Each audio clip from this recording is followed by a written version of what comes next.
Bonjour les amis, j'espère que vous allez bien. Shalom, shalom, shalom. Alors, on va poursuivre, on est toujours dans la Torah 9 et c'est vrai que elle est riche, elle est prenante, elle va très très loin en fait dans la compréhension avec soi-même. Elle, elle est, elle est là vraiment pour nous aider à y voir beaucoup plus clair avec nous-mêmes et ne pas tomber dans les différents pièges. Parce qu'en fait, quand on chute, ben, c'est parce qu'on n'a pas vu le piège. Et par la même occasion, il y a des pièges que l'on peut voir et il y a des pièges que Hachem nous oblige à vivre parce que c'est comme un trampoline. On est obligé de tomber pour pouvoir remonter. Voilà. Le trampoline, il faut descendre et après on remonte. Voilà. Donc Hachem, il nous fait passer par certaines situations où il va nous faire descendre, pouf, et après il va nous remonter d'un coup sec. Et là, ah ouais, c'est magnifique, etc., etc., etc. C'est super, je suis content, j'ai vécu ça, et j'ai vécu toutes ces choses. Mais pour y arriver, eh bien voilà, il faut descendre parce que la matière, hein, comme on dit, la chair, hein, elle est lourde cette matière, elle est très très lourde. Donc parfois l'esprit que l'on a, l'esprit que l'on est, il est, il manque de force, il manque de force, il a besoin de se renforcer. Imaginez, imaginez devoir porter comme ça deux machines à laver l'une sur l'autre. C'est pratiquement impossible, ou alors il faut être monsieur muscle, mais auquel cas c'est pratiquement impossible. Donc imaginez que certains esprits, eh bien, on est dans cette situation où dès qu'on est dans le corps, dès qu'on est face aux hormones, face euh, aux, aux réflexes, face aux addictions, face aux pensées, face aux émotions, mais c'est comme si on devait transporter deux machines à laver, les mettre d'un côté à un autre. C'est pour ça aussi qu'il nous dit que par la foi, par la émouna, on peut vraiment déplacer les montagnes. Hein, parce que c'est très très lourd. Et la première montagne à déplacer, ben, c'est nous avec notre obscurité, c'est nous avec notre prison. On est dans une prison, le plus difficile, bah, c'est d'en sortir. On a besoin que d'une autre personne pour pouvoir en sortir, et parfois on a une main qui se tend, et qu'est-ce qu'on fait? On la mord. Voilà. Pourquoi? Parce que on est, dans ces cas-là, on est on est le saboteur. On est le saboteur. Et on ne voit pas. On ne voit pas qu'on est le saboteur. On ne voit pas qu'on se sabote. On croit que ce sabotage, il est essentiel à notre survie. Voilà. Alors, il nous dit, il nous dit qu'on peut véritablement prier, vraiment prier, que si l'on étudie la Torah. Car il est écrit dans les maximes des pères, l'ignorant ne peut devenir un homme pieux. Et il est écrit dans les Proverbes, chapitre 28, verset 9, celui qui ne s'applique pas à entendre la Torah, Dieu prendra sa prière en aversion. C'est une règle. C'est une règle comme euh, vous voulez préparer des crêpes. Bah, vous prenez, vous prenez la, la façon de faire pour préparer les crêpes. Et donc, on va vous dire, voilà, vous devez prendre du lait, vous devez prendre des œufs, de la farine, du sucre, un peu de sel. Je ne sais pas encore ce qu'il faut pour préparer des crêpes là. Moi, j'utilise Google quand je veux faire une préparation parfois. j'ai pas tout ça en tête. Et ben, je suis pas cuisinier non plus. Euh, c'est par plaisir que je le fais. Donc voilà. Sinon, on a des livres de recettes pour ça. Donc, à l'époque, c'est ce qu'on avait. Donc, on va utiliser cette recette qui est un mode d'emploi pour pouvoir préparer nos crêpes. Et même de cette manière-là, on peut aussi se rater. Parce que on n'est pas encore superbement habilité à le faire. Ou alors on le fait la première fois et en fait on a la chance des débutants. C'est ce que HM il nous donne. Généralement, il nous donne la chance des débutants pour nous encourager à aller sur le devant et continuer. Voilà, on est souvent à se dire ouais, j'ai réussi là et tout, mais pourquoi je ne réussis pas après derrière. Non, non, c'est juste parce que là on a été porté. On a été porté par des anges. Hachem, il nous a envoyé des anges qui nous ont portés, qui nous ont emmenés. Et ensuite, c'est à nous de faire l'effort. Il y a plein de gens, ils se disent, oui, mais pourquoi j'y arrive plus, c'est plus possible. Avant, j'entendais, maintenant, j'entends plus. Qu'est-ce qui se passe? Oui, non, mais c'est juste qu'on a été porté. Hachem, il nous a donné la feuille de route. C'est comme si, voilà, on avait un GPS, il nous a montré le GPS, voilà. Voilà. Mais après, à nous de faire le travail, de déplacer la matière, déplacer la matière. Donc, il nous demande, pour déplacer la matière, il nous demande d'étudier la Torah. Voilà. Donc, vous voulez prier, on veut prier, c'est ce qu'il nous dit, on veut prier convenablement, enfin, c'est ce que nous disent dans les maximes des pères, on veut prier convenablement, il faut étudier la Torah. Voilà. Celui qui prie sans avoir étudié la Torah, et ben voilà, où est-ce que ça mène, hein? Ils ont même été inventés, ils ont sorti des livres là-dessus, ils ont fait des vidéos là-dessus qui s'appellent Le Secret. Et puis après, la personne qui a fait les livres et les vidéos, si vous n'êtes pas au courant, il est revenu sur ce qu'il a dit et il a dit, ben en fait, non, non. Non, je me suis trompé. J'ai vraiment oublié plein de choses. Il y a plein de choses que j'ai oubliées. Il y en a plein qui écrivent des choses sur la prière. Il y en a plein qui écrivent des choses sur la prière. Mais c'est vrai que la prière en elle-même, lorsqu'elle est associée avec l'émotion et les gestes, le corps, il y a de l'énergie. Donc on va associer le nefesh, donc l'esprit, la neshama, l'âme, le roi, le corps, on va les associer ensemble. Et donc dans cette trilogie, il y a plus d'énergie pour que la prière, elle puisse monter vers Hachem. Hein, c'est comme tous les jours, on met la clé dans le contact de notre véhicule, on démarre, on ne sait pas comment ça fonctionne, mais en vérité, un moteur, c'est très très hermétique. Très hermétique. Il y a les pistons, les segments, les biellettes, et la culasse, et tout est fermé, tout est verrouillé. Et puis ben, on envoie de l'électricité par la batterie avec l'alternateur dans la bougie qui va faire une étincelle, qui va envoyer, en même temps il y a l'essence, ça va créer une flamme et pouf, et ça pousse la bielle avec les pistons. Mais tout ça est très hermétique. Ben, c'est exactement la même chose. Quand on étudie la Torah, on va étudier le feu.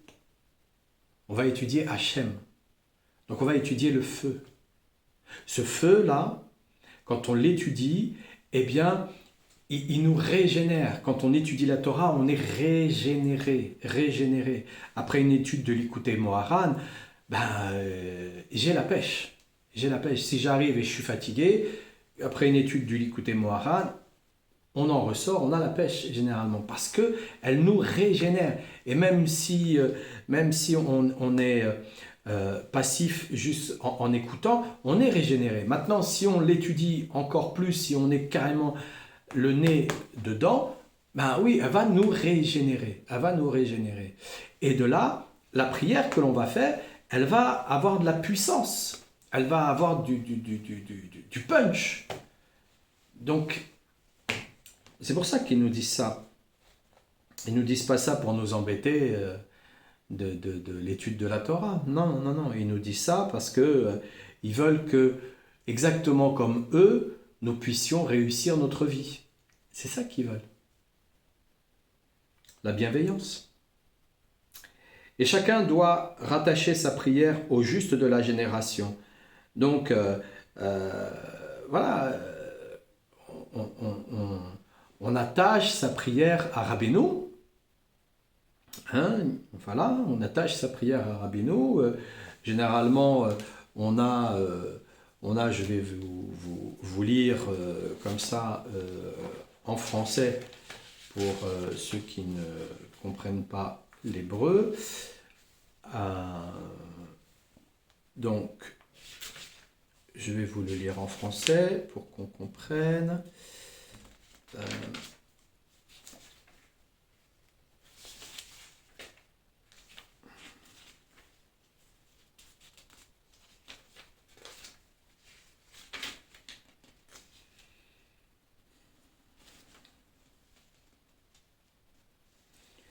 Je m'attache à la récitation par la prière.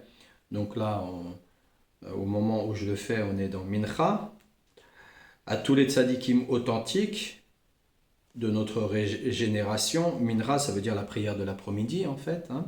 Donc je m'attache par la récitation de la prière de l'après-midi à tous les tzadikim authentiques de notre génération, ainsi qu'à tous les tzadikim authentiques qui ne sont plus, les saints qui reposent en terre, et en particulier à notre saint maître, le tzadik, fondement du monde, fleuve jaillissant, source de sagesse, Rabbi Nachman ben Fege, Rabbi Nachman Meuman, que son mérite nous protège, ainsi que tout Israël. Amen.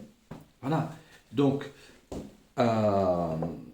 lorsque on se rattache à la prière, avec sa prière, on se rattache au juste de la génération. Voilà, il le dit, car le juste sait où se trouve chaque porte et la capacité de faire s'élever les prières jusqu'aux portes par elles où elles doivent passer. Parce que chacun appartient à une tribu. Malheureusement, à part les Cohen et les Lévi, et parfois, pas tous, parce que voilà, il y a eu des situations très controversées à travers les générations, mais je ne vais pas rentrer là-dessus. On ne sait pas de quelle tribu à laquelle nous appartenons. Par contre, Rabbi Nachman, il sait. Il sait. Quand le moment sera venu, eh bien, on le saura nous aussi. Mais tant que le moment n'est pas venu, voilà. Faut le demander aussi. On peut aussi le demander. On peut le demander, mais ça prend du temps. Ça prend du temps parce qu'on doit aussi échapper à l'imaginaire. L'imaginaire. Et il nous a dit que l'imagination, c'est l'autre nom du Satan. Donc, ça prend du temps, parce que le Satan, il veut aussi, par la même occasion, que Dieu nous en protège, hein, mais il veut aussi nous induire en erreur, en nous faisant croire ceci et cela. Donc c'est bien dans ces cas-là de se tourner vers un sage et de poser la question aussi. Voilà. Parce que lui, il aura des années de vol derrière lui, quoi. Et ça fait longtemps qu'il œuvre. Et de cette manière-là, il peut aussi se tromper, hein, il peut aussi se tromper, mais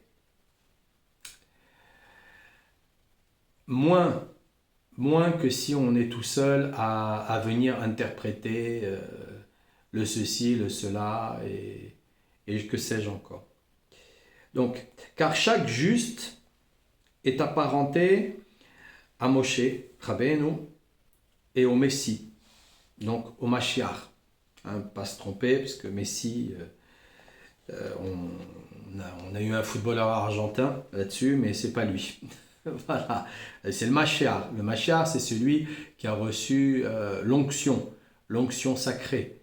Hein, on lui a mis l'huile sur la tête, il a été désigné par Hachem.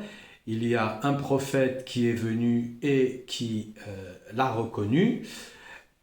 Et ensuite, il a été apprécié et accepté par le peuple. Après, chacun leurs histoires, mais jusque-là, c'est comme ça un Mashiach.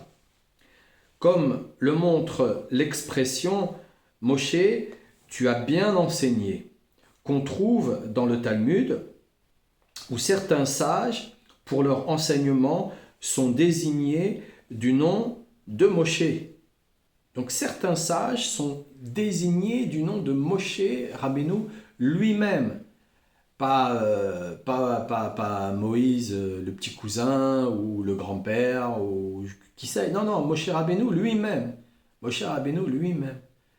Donc cette sagesse-là, elle est retrouvée, si vous voulez, étant donné que nous jugeons les gens que d'après nous-mêmes, c'est un sage qui doit nous définir être sage.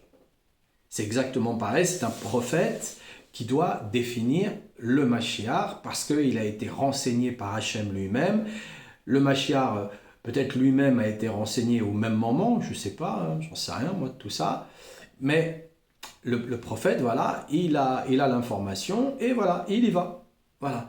Donc c'est pas je ne sais qui a ouvert un bouquin de Torah ou qui voilà, c'est carrément un bouquin parce que c'est même plus la Torah. Là dans ces cas-là, on va carrément s'inventer une histoire. Donc non, c'est pas du tout ça. C'est pas du tout ça. C'est pas, on va pas lire n'importe quel livre de développement personnel et puis d'un seul coup on va définir. On est sage, on est ceci, on est cela. Non, on n'est pas autoproclamé. On n'est pas autoproclamé. C'est comme on juge les gens d'après soi-même, eh bien forcément, c'est un sage qui va juger que cet individu, voilà, il est aussi sage que Moshe Rabbeinu, peut-être même aussi humble que Moshe Rabbeinu, puisque lui-même ne le sait pas. Il ne le sait pas, puisque Moshe Rabbeinu, quand il parle de lui, il dit, oui, l'homme Moshe, il est humble, il n'en sait rien, il ne sait pas, lui, il veut... Je sais pas, moi, qu'est-ce qu'il en a à faire de savoir que lui, il va porter l'humilité. Non, c'est son, comment dire, c'est son expression de mission qui lui montre qu'il est humble dans cette expression de mission. Que dans tous les cas de figure, il a laissé totalement sa vie de côté pour exprimer la mission qu'Hachem lui a donnée. C'est pour ça qu'il est humble. Il n'est pas humble parce qu'il sait faire des sourires, il sait s'habiller pas trop cher, il sait par l'usage du langage parler de la manière qui fait que... Non, ça c'est un serpent, ça. C'est un serpent, ça. Il nous endort. Il nous endort avec un langage hypnotique. Hypnotique. Non, c'est pas ça. De toute façon, étant donné que nous jugeons les gens que d'après nous-mêmes, on a tout intérêt de dire du bien d'autrui, je vous assure. On a tout intérêt de dire du bien d'autrui, parce que sinon, on est pris au piège dans une espèce de quoi? Moi? Qu'est-ce que j'ai fait? Quoi? C'est possible. C'est possible. On se retrouve comme ça avec une interrogation parce qu'on peut aussi manquer de confiance en soi. Donc voilà, c'est exactement pareil. C'est quelqu'un qui a confiance en lui peut donner confiance aux autres. Voilà. Après, il y a des individus qui ont l'art et la manière. Il y a des métiers, ils ont l'art et la manière de faire du ping-pong. Ils aiment bien. Ouais. On les appelle comment? Les poly... Ouais, pas trop quand même, mais ticiens.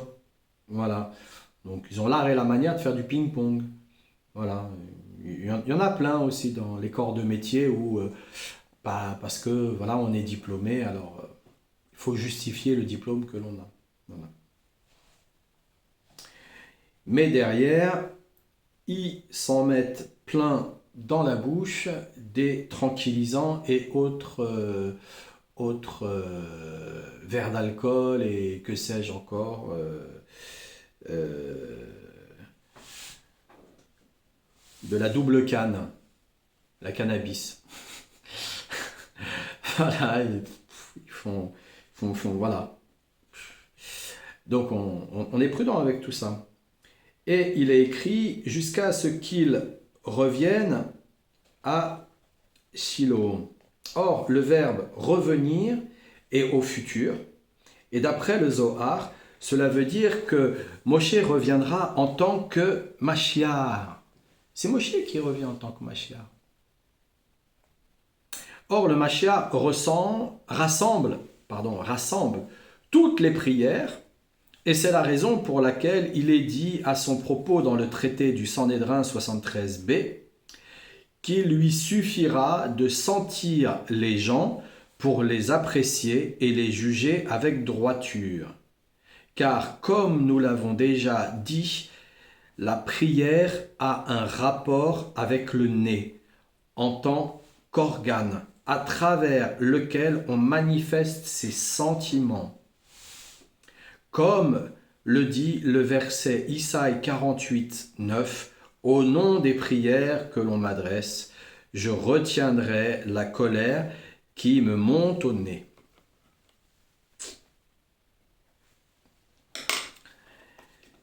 Ça reste très très intéressant tout ça, très très intéressant. Je crois que je vais m'arrêter là pour aujourd'hui et on va en parler plus tard parce que c'est très profond. Donc ça nous demande à chacun de revenir vers nous-mêmes et d'aller vraiment dans nos propres prières manifester les bons sentiments pour l'expression de ce qui est inscrit ici. Mais je ne vais pas trop vous laisser dans le suspense. Je vais vous en donner,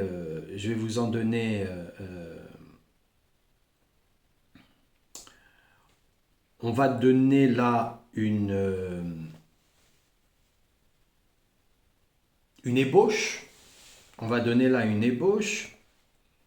Et cette ébauche qu'on va donner, c'est que le seul organe des 5 sens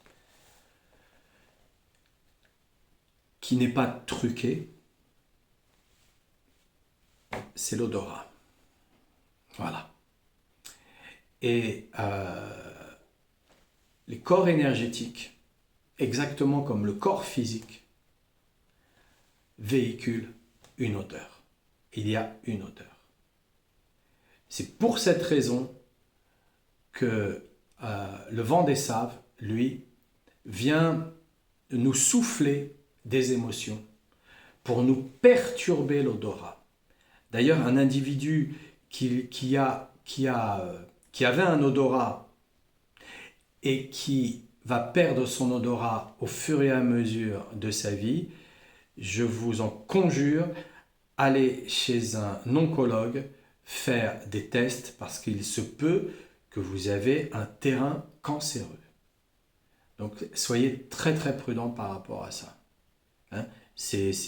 L'odorat, c'est vraiment quelque chose de très significatif. Vraiment quelque chose de très significatif. Et là, ce qui vient nous dire, c'est que Moshe, c'est lui qui va revenir en tant que Mashiach. C'est lui qui revient en tant que Mashiach. Donc, or, le Mashiach rassemble toutes les prières Et c'est la raison pour laquelle il est écrit à son propos dans le traité du Sanhédrin 73b qu'il lui suffira de sentir les gens pour les apprécier et les juger avec droiture. Car, comme nous l'avons déjà dit, la prière a un rapport avec le nez en tant qu'organe, à travers lesquels on manifeste ses sentiments. Voilà. Que Dieu vous protège, les amis. Qu'Hachem protège vos pas. Refouach Lema pour tous les malades. Et je vous dis à très bientôt.